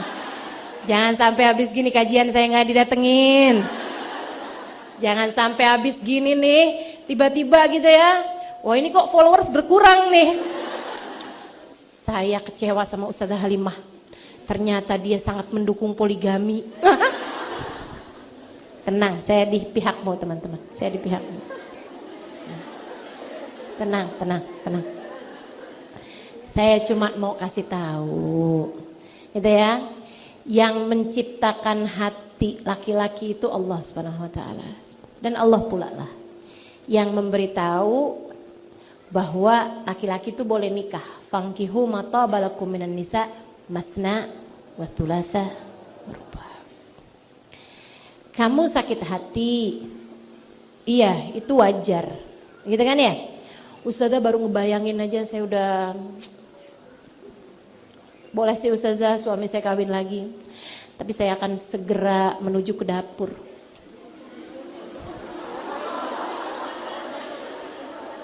Gak apa-apa, kamu mau bikin teh kan? Kamu masak indomie dipakein rawit banyak-banyak, ya gak apa-apa, gak apa-apa. Mau tajamin pisau saya Ustazah. Enggak gitu, enggak gitu. Teman-teman sekalian yang saya muliakan, kamu cemburu boleh, tapi tetaplah bertakwa. Nabi itu teman-teman ditanya sama orang, Man ahabbun nasi ilaika ya Rasulullah? Siapa orang yang paling kau sayangi wahai Rasulullah? Orang nih ya, yang paling kau sayangi siapa Rasul? Paling kau cintai siapa wahai Rasulullah? Dan ini ditanya kepada Nabi Muhammad tuh di akhir-akhir hidup beliau, maksudnya bukan saat Nabi Muhammad belum menikah dengan perempuan lain, bukan teman-teman. Udah Nabi Muhammad udah nikah dengan banyak perempuan, sehingga sekalian saya muliakan. Dan padahal sahabat nih waktu nanya, nggak ada urusan sama perempuan loh ini. Yang mereka mau tanya ini di antara kita-kita nih wahai Rasul, siapa sih yang paling kau cintai gitu? Di antara para sahabat maksudnya, kayak Umar kah, Utsman kah, sampai dinikahkan sama dua putrinya Nabi, gitu kan ya?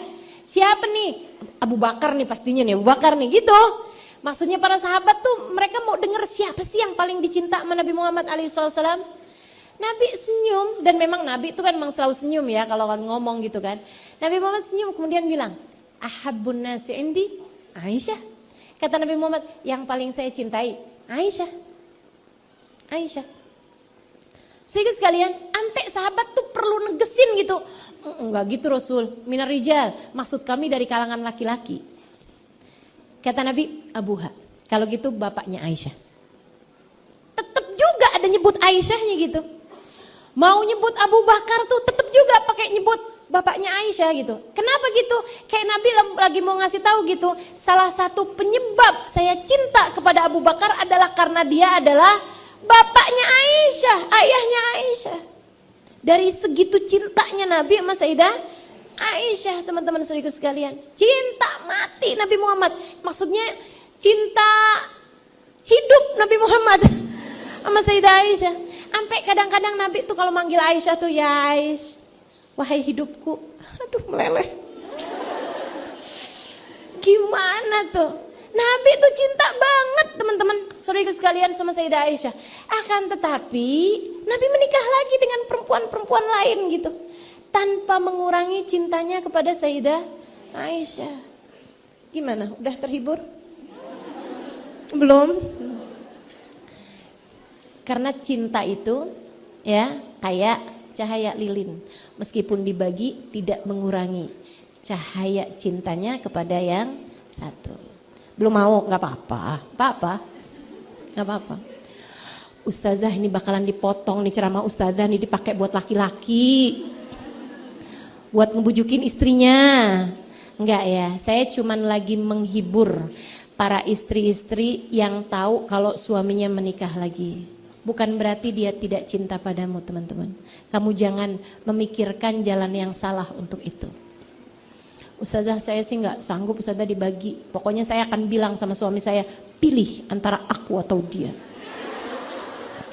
Ya, itu hakmu, silahkan aja. Teman-teman saya sekalian, tapi tetap aja. Hidup ini kan adalah perbekalanmu menuju akhirat. Ya kan ya?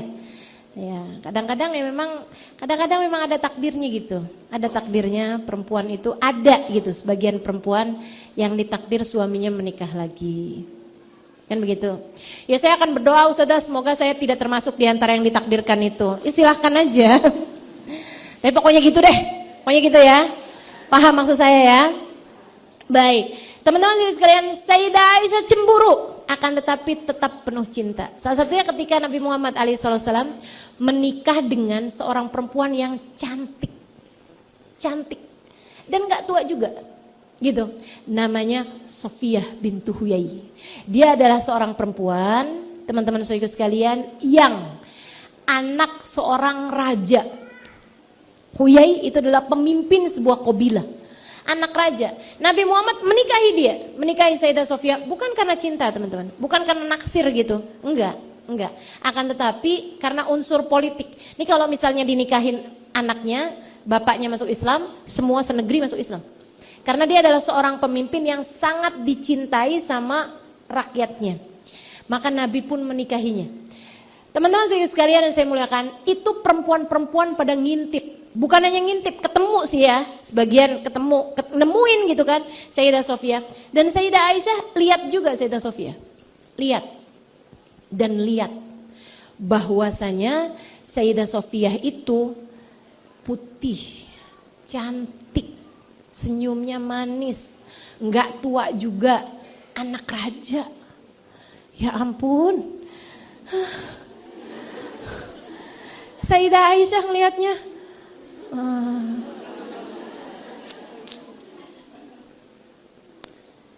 Nabi masuk dong. Terus maksudnya Nabi pas berapa waktu kemudian ketemu sama Sayyidah Aisyah kan, pas sudah harinya Sayyidah Aisyah. Gimana tuh?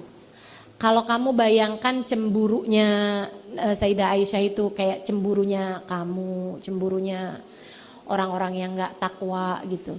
Bayangin kira-kira kayak gimana? Apa nih? Najemin pisau tadi? Enggak. Siram air panas. Astagfirullah, kejam sekali dirimu ya. Itu Sayyidah Aisyah, ya udah ketemuin gitu Nabi Muhammad. Nemuin biasa aja gitu. Udah nih Sayyidah Aisyah saya tahu juga pasti jagain hati gitu kan. Nabi Muhammad, Rasulullah. Gitu ya. Teman-teman sekalian yang saya muliakan, gitu nanya Nabi. Aisyah, katanya kamu kemarin lihat Sofiyah. Gimana menurut kamu?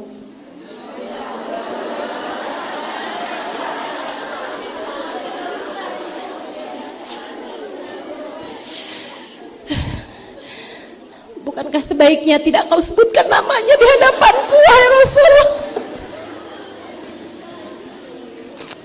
Nanya lagi ya, Nabi juga nih ya Allah.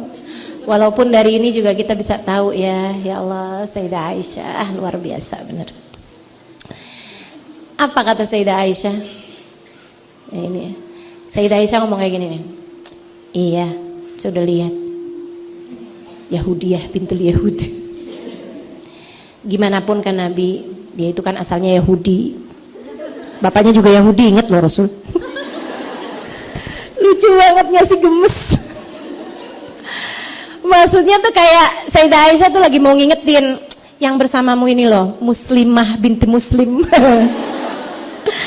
Saya ini kan muslimah dari awal pecintamu wahai Rasul. Ayah saya laki-laki pertama yang masuk Islam. Dia emang cakep sih, tapi dia kan perempuan Yahudi asalnya.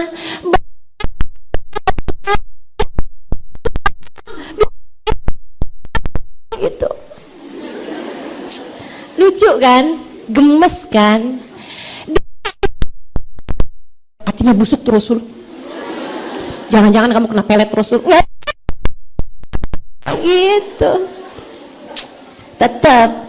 Maksudnya Sayyidah Aisyah ketika menyebutkan sesuatu hal tentang Sayyidah Sofiyah, bukan sesuatu yang sifatnya tuduhan. Ya, nggak pernah. Nuduh-nuduh gitu. Siapa tahu dia begini, siapa tahu dia begitu. Yang nggak berfakta gitu, nggak ada. Atau mengatakan sesuatu khilaful waqi', yang nggak sesuai sama kenyataannya. Jelek kok Rasul apaannya? Wah hitam keriting apa segala macam. Misalnya gitu. Enggak. Keriting nggak cakep ya. Cuman misalnya di Arab itu al-bayad nisful jamal. Putih itu setengah dari bagian cantik. Gitu. Meskipun di barat lain lagi. Di barat tuh tingkat kecantikan itu kan erat kaitannya sama selera ini ya. Ini bicara selera ya. Bicara selera gitu. Bicara selera itu al-bayad nisful jamal buat orang Arab. Nah, Nabi Muhammad Sayyidah Aisyah tuh enggak mengatakan sesuatu hal yang khilaful waqi', yang enggak sesuai sama fakta. Misalnya kayak jelek kok Rasul, coba dilihatin Rasul. Hidungnya tuh kayak enggak simetris gitu. Enggak gitu. Sekalian, ketika beliau menyatakan kecemburuannya, Sayyidah Aisyah tetap bertakwa, menyampaikan sesuatu sesuai fakta. Bagaimanapun, bukankah dia aslinya sebelum engkau menikahinya adalah seorang Yahudiyah bintul Yahud, adalah seorang perempuan Yahudi, anak seorang laki-laki yang Yahudi, gitu. Kan masih tetap elegan, cemburu tapi elegan. Nggak pakai bohong, nggak pakai nuduh. Begitu jelas? Teman-teman sekalian yang saya muliakan, dan Nabi Muhammad mendidik Sayyidah Aisyah. Kalau sampai agak keluar, didikan Nabi Muhammad keras, teman-teman sekalian. Didikan Nabi Muhammad keras. Karena memang Nabi Muhammad sedang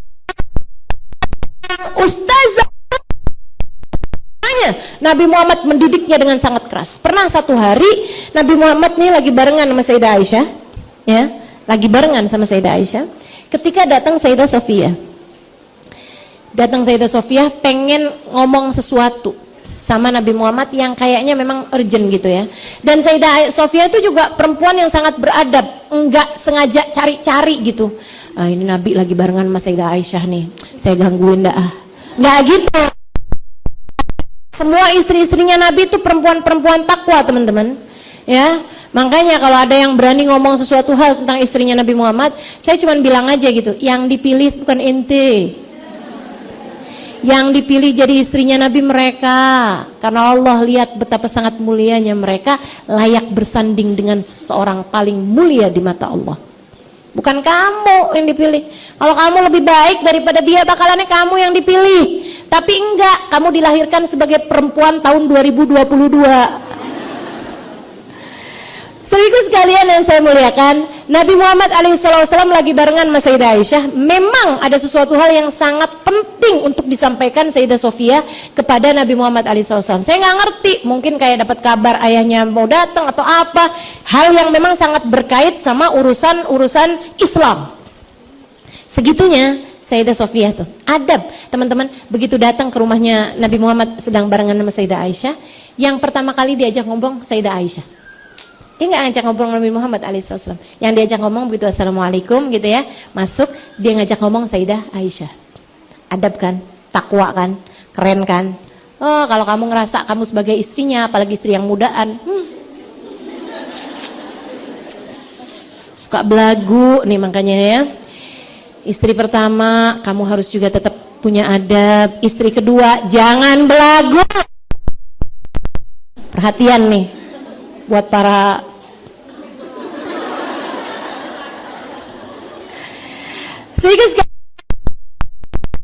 dia langsung ngomong sama Sayyidah Aisyah. Aisyah, mohon maaf, saya ada kepentingan yang sangat mendesak dengan Nabi Muhammad. Kalau kau izinkan saya untuk berbicara, mungkin gak nyampe 5 menit Aisyah. Katanya Sayyidah Aisyah, silahkan. Keren kan? Ini kalau modelannya Sayyidah Aisyah bukan Sayyidah Aisyah nih, boleh gak ngomong sama saya aja? Ntar saya sampein. Tenang, amanat kok saya. Sampein aja sama saya. Saya punya storytelling yang sangat baik. Enggak gitu Sayyidah Aisyah. Silahkan Sofia, silahkan. Sayyidah Aisyah kemudian masuk dalam kamar.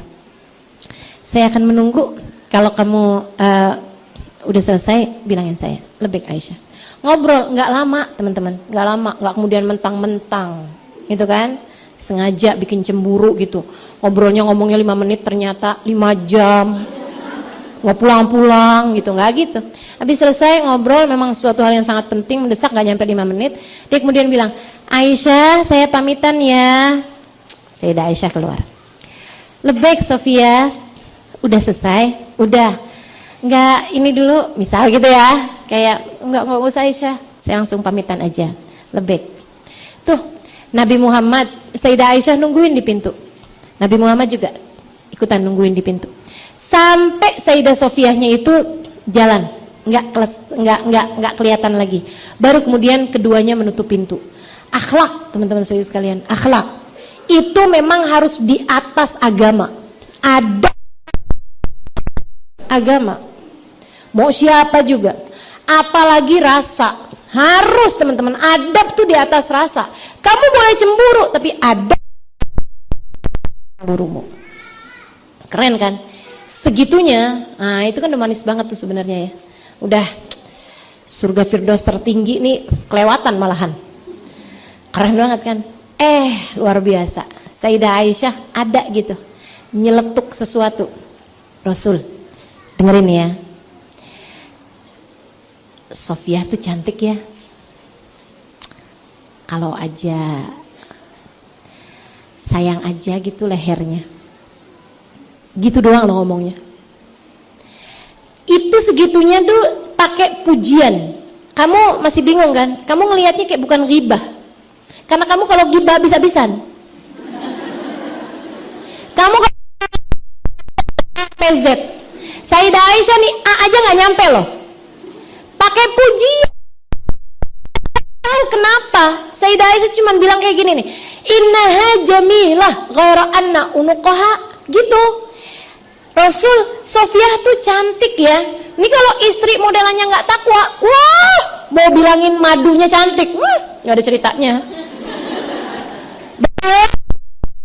Teman-teman sekalian yang saya muliakan, Sayyidah Aisyah bahkan pakai diawali dengan pujian.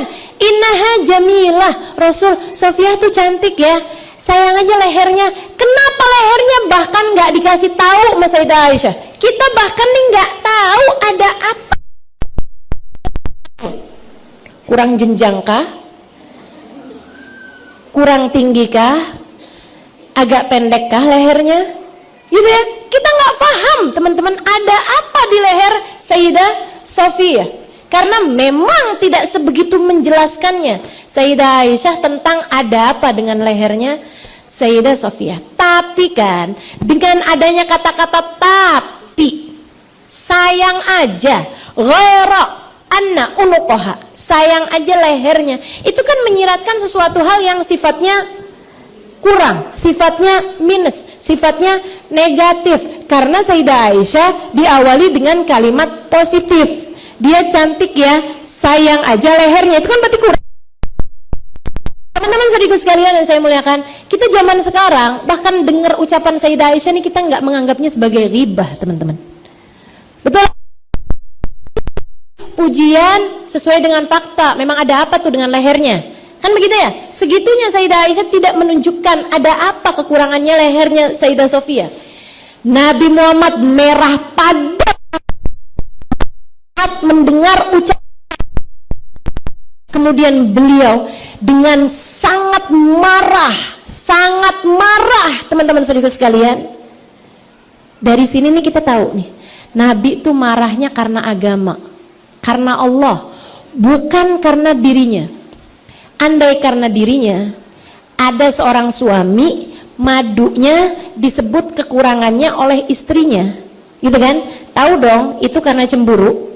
Dia pasti akan bilangnya seperti ini nih. Andai karena dirinya, dia akan ngomong kayak begini nih. Tenang Aisyah, biar kayak gimana, cinta saya kepadamu tuh nggak bisa dibandingin dengan yang lain. Mau Sofia cantik kayak gimana, aku tetap lebih mencintaimu kok Aisyah. Gitu pastinya. Andai Nabi kalau marah karena dirinya. Akan tapi Nabi itu marahnya karena Allah. Nabi marahnya karena agama. Nabi nggak mau istrinya yang tercinta, yang seharusnya perempuan yang jual,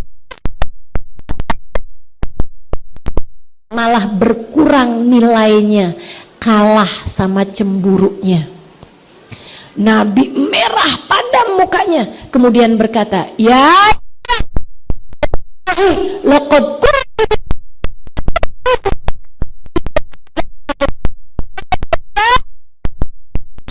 berkata dengan satu ucapan ke lautan akan mengubah bau lantai menjadi bau, mengubah bau lautan menjadi bau bangkai. Kamu Aisyah udah mengucapkan satu ucapan, dilempar ke lautan, nak mengubah bau lautan menjadi bau bangkai. Ucapanmu sangat kotor Aisyah, ucapanmu sangat keji Aisyah. Jangan pernah berkata hal yang seperti itu lagi tentang siapapun. Cakep teman-teman sekalian, didikan Nabi Muhammad kepada Sayyidah Aisyah. Jadi kamu kalau mau ngomongin kejelekan-kejelekan orang, ingetin betapa busuknya kalimatmu itu, betapa buruknya kalimatmu itu. Dan teman-teman saudaraku sekalian, Sayyidah Aisyah juga bukan istri yang gak takwa. Andai Sayyidah Aisyah tuh gak bertakwa, ini hadis gak bakalan disampaikan sama Sayyidah Aisyah. Sayyidah Aisyah ditegur kok sama Nabi Muhammad. Sayyidah Aisyah bikin marah kok Nabi Muhammad. Itu kan aib bukan buat Sayyidah Aisyah secara pribadi, tapi Sayyidah Aisyah menceritakan hadis ini kepada kita sekalian. Kenapa? Karena Sayyidah Aisyah adabnya kepada Allah jauh lebih besar. Amanat terhadap menyampaikan ilmu pendidikan jauh lebih besar daripada rasa cintanya kepada dirinya sendiri, teman-teman. Makanya disampaikan sama Sayyidah Aisyah. Buat pesan kita nih perempuan, hati-hati jaga lisan, hati-hati jaga lisan. Kalian semua umat Islam hati-hati jaga lisan. Nabi Muhammad tuh mentingin banget urusan kita nih jaga lisan. Saya lagi ngomong kayak begitu aja tentang Sayyidah Sofia, langsung ditegur sampai bilang, ya Aisyah laqad bahri lama saja tuh Aisyah, kalau kamu lemparkan tuh lautan, tuh kalimat ke lautan mengubah bau lautan menjadi bau bangkai. Tuh teman-teman saya sekalian, didikan Nabi Muhammad kepada Sayyidah Aisyah. Jadi Sayyidah Aisyah tuh cemburu, betul, akan tetapi cemburunya di atas adab beliau, teman-teman. Salah, adab beliau di atas cemburunya, agamanya di atas cemburunya, takwa. Sebab dia tahu hidup adalah pencarian kepada rahmat ridhonya Allah Subhanahu wa ta'ala. Dan hanya hamba-hamba Allah berkelas yang mampu melewati ujian-ujian besar dalam kehidupannya dengan cara-cara yang terbaik.